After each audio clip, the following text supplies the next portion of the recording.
kami kasihi, dari dalam rumah gereja Rehoboth di Tilburg, kami menjumpai saudara-saudari kembali melalui program Mimbar Klasik Selatan dengan renungan Minggu 23 Agustus 2020. Lieve gemeente, vanuit de kerk Rehoboth Tilburg ontmoeten wij u allen via het Kansel Klasik Selatan met zondagsoverdenking 23 Agustus 2020. Kasih karunia dari Allah Bapa dan dari Tuhan Yesus Kristus menyertai saudara-saudari semua. Genade zij u en vrede van God onze Vader en van Jezus Christus de Heer. Amin. Sebelum kita akan membaca dan mendengarkan firman Tuhan, lebih dulu kita akan mendengarkan satu pujian yang dipersembahkan oleh Bung Otis Siwabesi.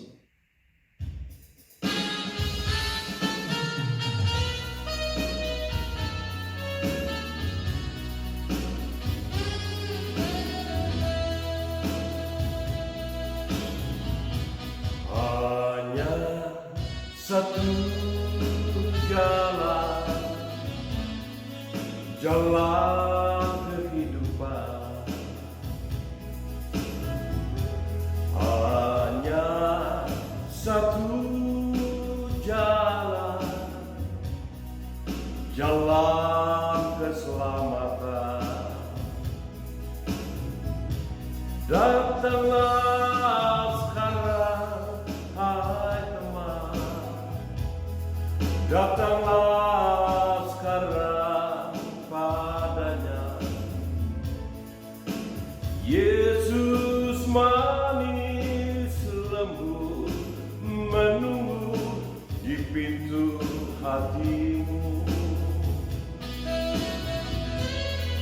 Walau dunia gelap topan menderu, walau badai dan gelombang menerjang, perahu kapal takkan goncang, takkan tenggelam. Jangan takut, jangan bimbang dan ragu, jangan takut, jangan berputus asa. Yesus nakoda kehidupan, jalan keselamatan.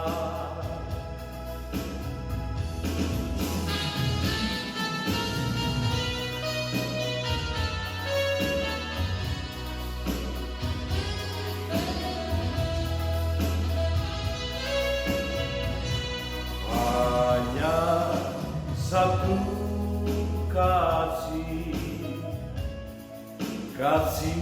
yang setia, hanya satu kasih yang mulia. Datanglah sekarang, hai teman, datanglah sekarang padanya. Yesus manis lembut mengasihi menyayangimu. Walau dunia gelap topan menderu, walau badai dan gelombang menerjang, perahu kapal takkan goncang, takkan tenggelam. Jangan takut, jangan bimbang dan ragu. Jangan takut, jangan berputus asa. Yesus nakoda kehidupan, jalan kehidupan. Yesus nakoda kehidupan, jalan keselamatan.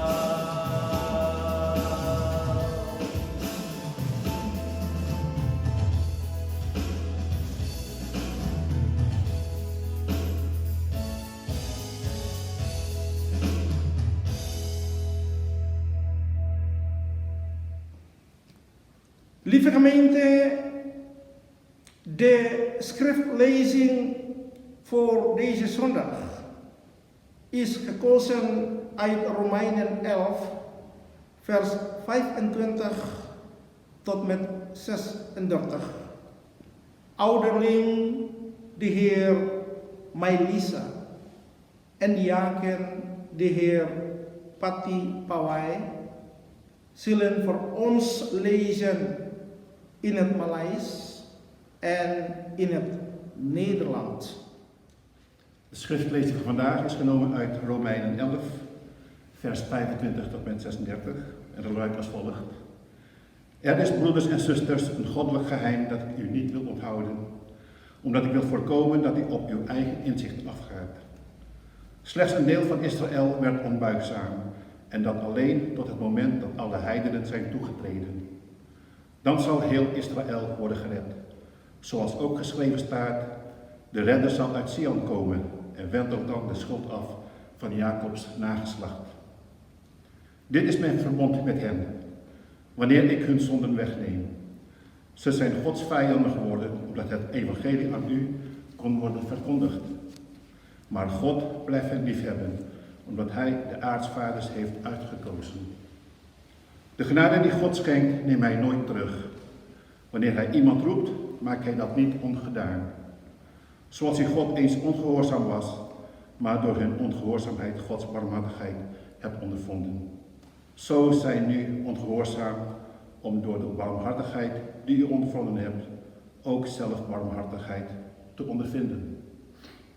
Want God heeft ieder mens uitgeleverd aan de ongehoorzaamheid, opdat hij voor ieder mens barmhartig kan zijn.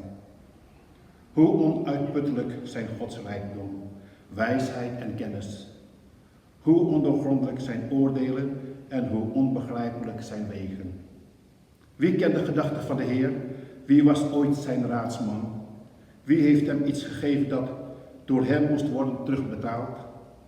Alles is hem ontstaan. Alles is door hem geschapen. Alles heeft in hem zijn doel. Hem komt de eer toe tot in eeuwigheid. Amen. Pembacaan diambil dari Roma 11 ayat 25 sampai 36. Penyelamatan Israel. Sebab saudara-saudara, supaya kamu jangan menganggap dirimu pandai, aku mau agar kamu mengetahui rahasia ini. Sebagian dari Israel telah menjadi tegar sampai jumlah yang penuh dari bangsa-bangsa lain telah masuk. Dengan jalan demikian seluruh Israel akan diselamatkan. Seperti ada tertulis, dari Sion akan datang penebus. Ia akan menyingkirkan segala kefasikan daripada Yakub. Dan inilah perjanjianku dengan mereka apabila aku menghapuskan dosa mereka. Mengenai Injil, mereka adalah seteruh Allah oleh karena kamu, tetapi mengenai pilihan mereka adalah kekasih Allah oleh karena nenek moyang. Sebab Allah tidak menyesali kasih karunia dan panggilannya, sebab sama seperti kamu dahulu tidak taat kepada Allah, tetapi sekarang beroleh kemurahan oleh ketidaktaatan mereka. Demikian juga mereka sekarang tidak taat, supaya oleh kemurahan yang telah kamu peroleh, mereka juga akan beroleh kemurahan. Sebab Allah telah mengurung semua orang dalam ketidaktaatan, supaya Ia dapat menunjukkan kemurahannya atas mereka semua.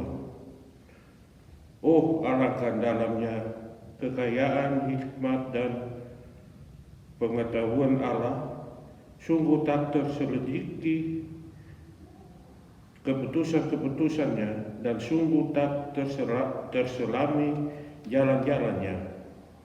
Sebab siapakah yang mengetahui pikiran Tuhan? Atau siapakah yang pernah menjadi pengasihannya? Atau siapakah yang pernah memberi sesuatu kepadanya sehingga ia harus menggantikannya? Sebab segala sesuatu adalah dari Dia, dan oleh Dia, dan kepada Dia.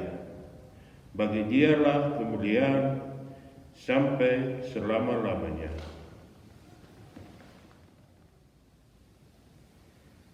Jemaat kekasih, suatu pokok penting yang saat ini diperlukan oleh manusia di tengah-tengah situasi krisis ini adalah keselamatan. Para ilmu berpikir bahwa untuk menyelamatkan umat manusia dari ancaman krisis corona ini, maka mesti adanya vaksin.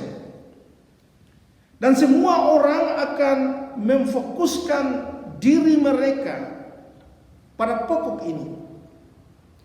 Vaksin seakan-akan menjadi suatu jalan keselamatan umat manusia dari ancaman pandemi COVID-19.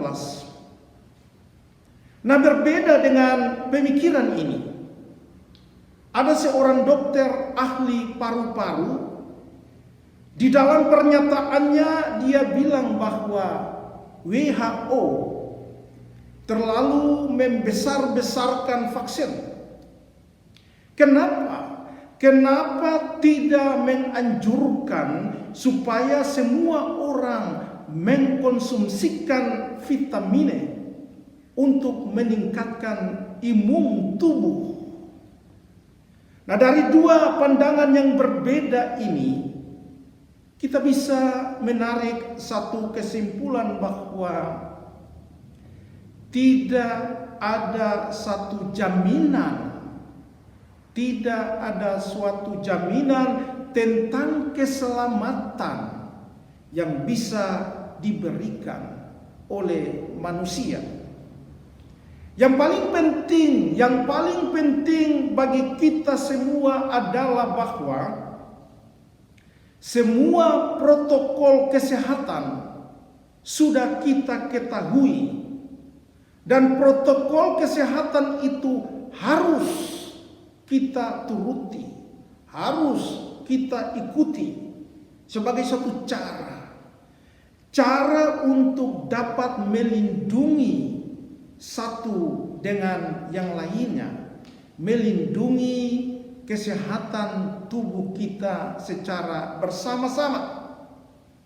Kita punya suatu sikap asas, kita punya sikap dasar bahwa di dalam iman kita percaya bahwa Tuhan Allah di dalam Yesus Kristus akan berkarya dengan caranya dan kehendaknya yang bebas untuk menghadirkan keselamatan itu bagi dunia dan manusia. Pertanyaannya adalah bahwa apa yang harus kita buat? Apa yang harus kita lakukan? Jawabannya singkat saja, yaitu kita harus menjaga hubungan kita dengan semua pihak, yakni hubungan kita dengan Tuhan Allah, hubungan kita dengan sesama manusia, dan hubungan kita dengan lingkungan hidup di mana kita berada. Nah, untuk lebih jelas lagi, maka mari kita belajar dari pesan Rasul Paulus dalam teks bacaan kita di saat ini. Lieve gemeente van Jezus Christus, een belangrijk punt dat de mens momenteel nodig heeft te midden van deze coronacrisis is het heil. Wetenschappers denken dat als je mensenlevens van deze crisis wilt redden, je een vaccin moet hebben. Iedereen zal zich hierop concentreren. Het is alsof de vaccin de enige manier is om de mens te redden tegen deze pandemie COVID-19. Anders dan deze gedachte is de mening van een longarts. Hij zei in zijn verklaring dat de WHO overdrijft. Waarom?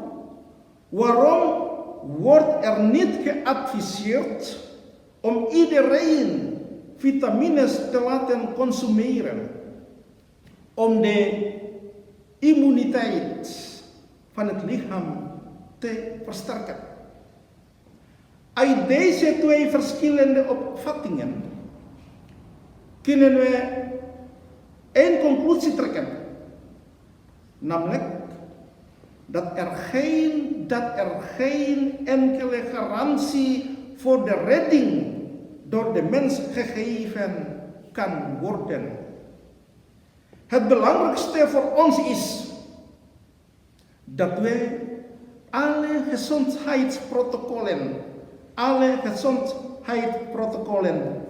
al kennen en dat we deze gaan volgen, zodat we elkaar kunnen beschermen.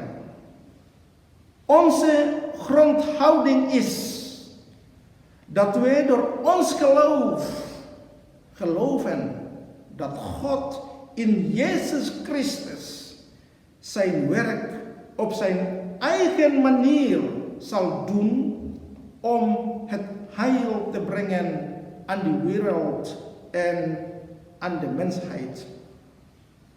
De vraag is nu: wat moeten we gaan doen?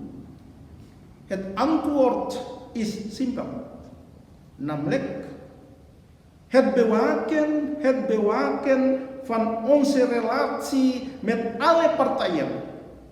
Relatie met God, relatie met de medemens en relatie met de omgeving waarin we leven. Laten we, om het nog duidelijker te krijgen, leren van de boodschap van de apostel Paulus in onze lezing. Lieve gemeente van Jezus Christus, in dit gedeelte van de tekst probeerde apostel Paulus uit te leggen dat God zijn genade en liefde wil laten zien.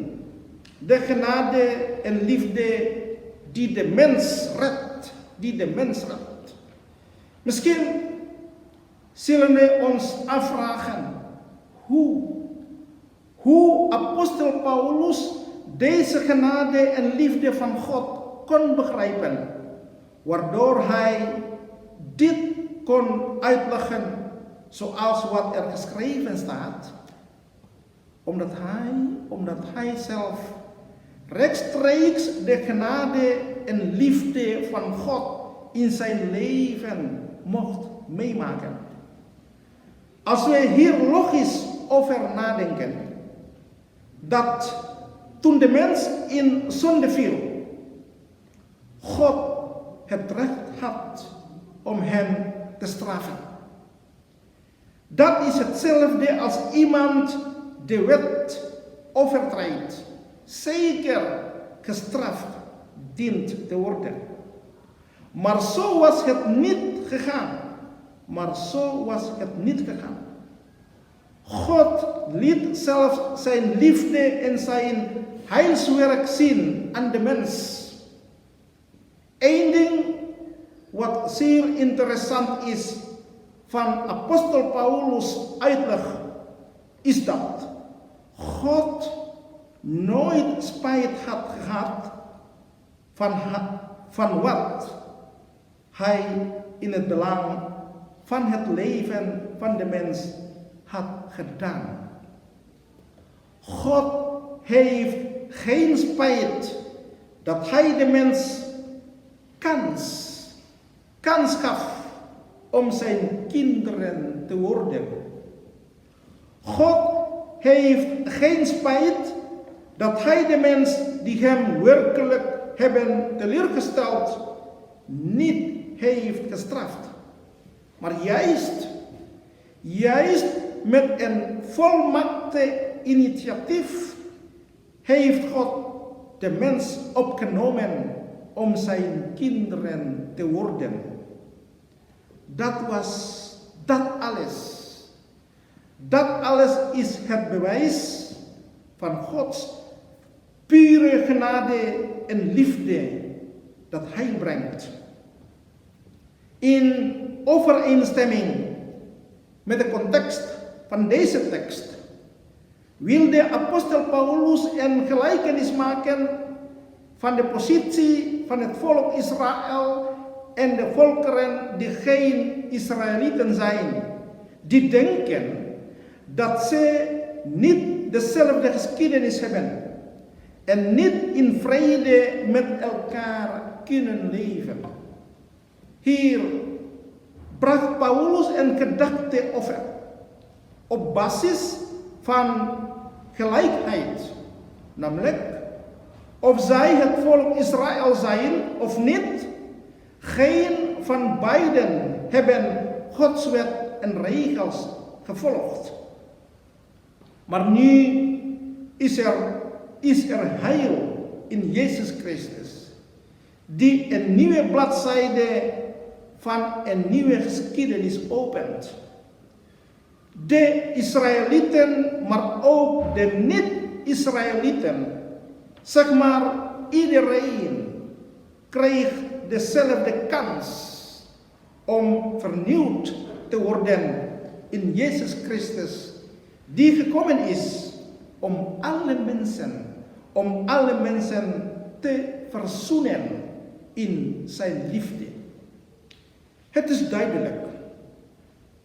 is duidelijk dat apostel Paulus geprobeerd heeft om een concreet voorbeeld te geven over de vrede die afkomstig is van God.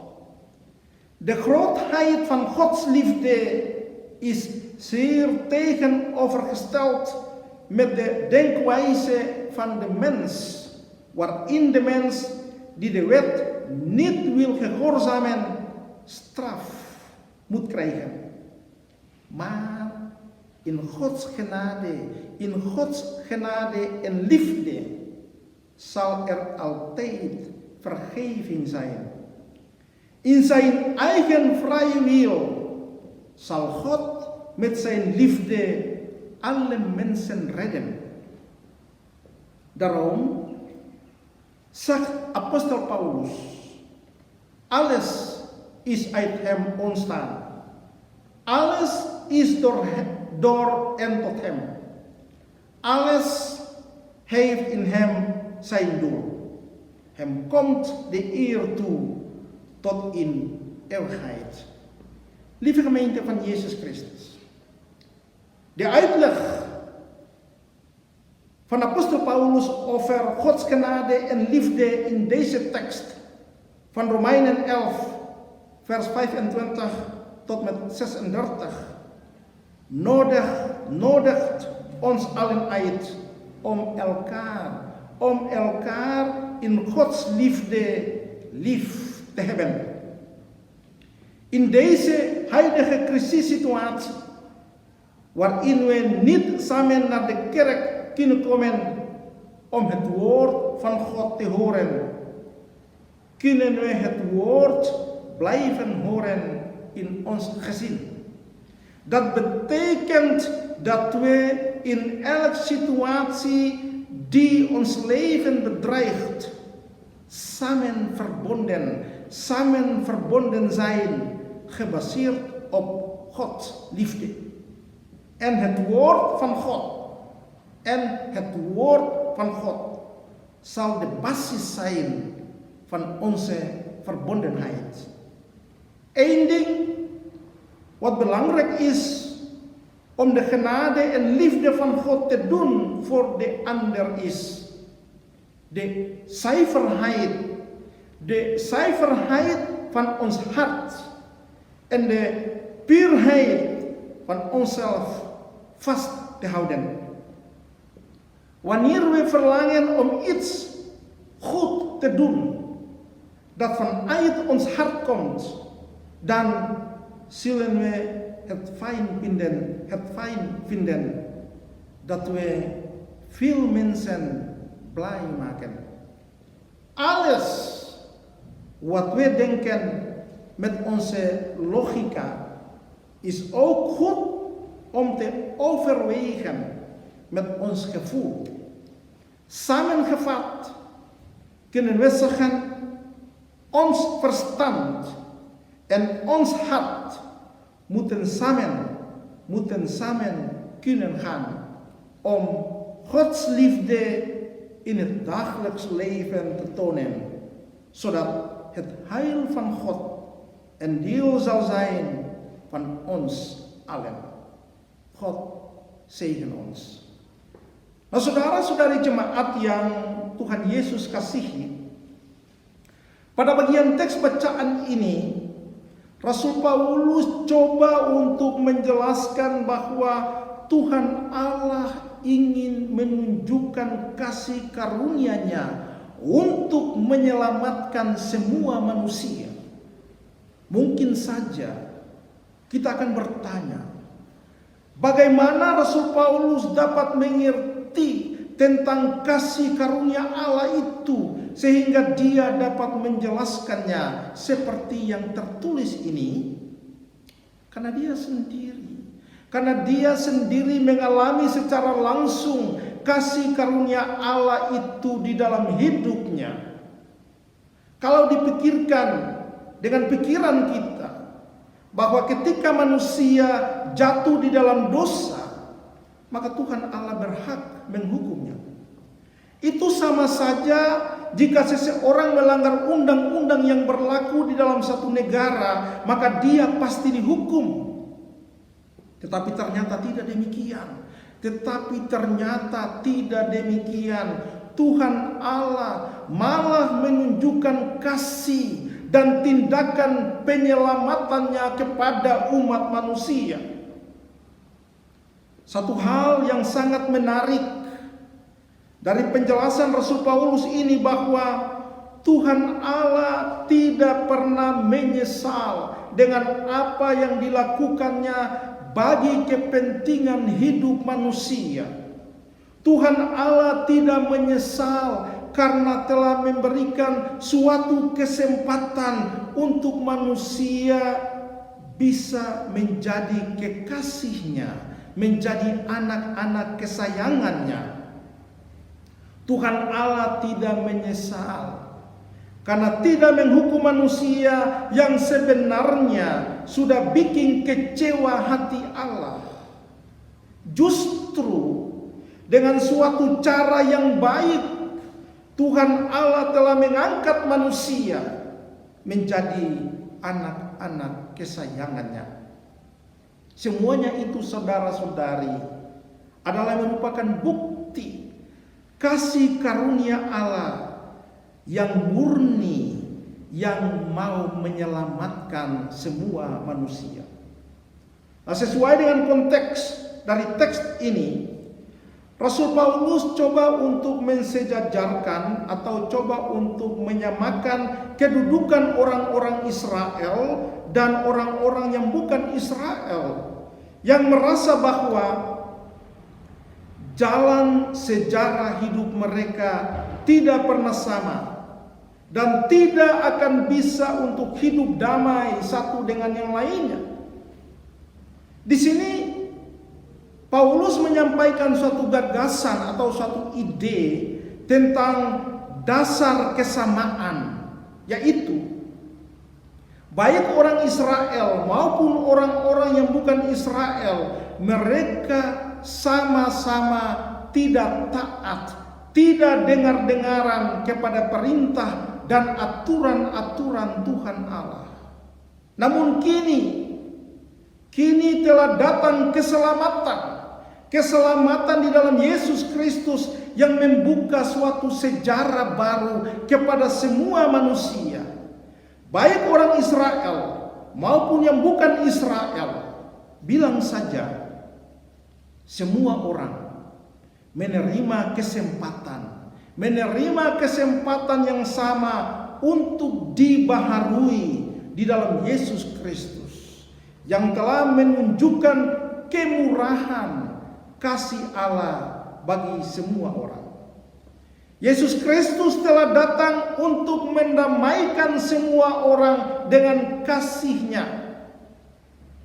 Jelaslah saudara-saudari bahwa Rasul Paulus coba memberikan satu contoh nyata tentang pendamaian yang berasal daripada Tuhan Allah. Dan kebesaran kasih Allah ini sangat menentang cara berpikir manusia, di mana orang yang tidak taat, orang yang tidak patuh terhadap peraturan harus dihukum. Tetapi di dalam kasih karunia Allah inilah selalu ada pengampunan. Dalam kehendak-Nya yang bebas, Tuhan Allah dapat menyatakan kasih-Nya untuk menyelamatkan semua manusia. Karena itu Rasul Paulus mengatakan bahwa sebab segala sesuatu adalah dari Dia dan oleh Dia dan kepada Dia. Bagi Dialah kemuliaan sampai selama-lamanya. Saudara-saudari jemaat, penjelasan Rasul Paulus tentang kasih karunia Allah dalam teks Roma 11 ayat 25 sampai 36 ini mengajak kita semua untuk dapat mengasihi satu dengan yang lain di dalam kasih Allah. Dalam situasi krisis saat ini, walaupun karena ancaman pandemi COVID-19, kita tidak datang di rumah gereja secara bersama-sama untuk mendengar firman Tuhan. Tetapi firman Tuhan itu selalu kita dengar dalam rumah-rumah tangga kita masing-masing. Dan itu berarti dalam situasi apapun yang mengancam hidup kita ini, kita tetap sama-sama mengalami interaksi yang didasarkan pada kasih Allah. Dan firman Tuhan itu menjadi dasar perhubungan kita. Satu hal yang penting di dalam melakukan kasih karunia Allah bagi orang lain adalah menjaga kesucian hati dan kemurnian diri kita. Saat kita punya kerinduan untuk melakukan sesuatu yang baik, yang lahir dari dalam hati kita ini, maka kita akan bisa mencapai hasil yang menyenangkan banyak orang. Segala sesuatu yang kita pikirkan secara logika, baiknya selalu dipertimbangkan juga dengan perasaan hati kita. Singkatnya bisa dibilang bahwa pikiran dan perasaan harus bisa bertemu untuk menyatakan kasih Allah dalam kehidupan kita sehari-hari. Dengan begitu saudara-saudari, keselamatan daripada Tuhan Allah akan menjadi milik kita semua. Tuhan memberkati kita. Amin.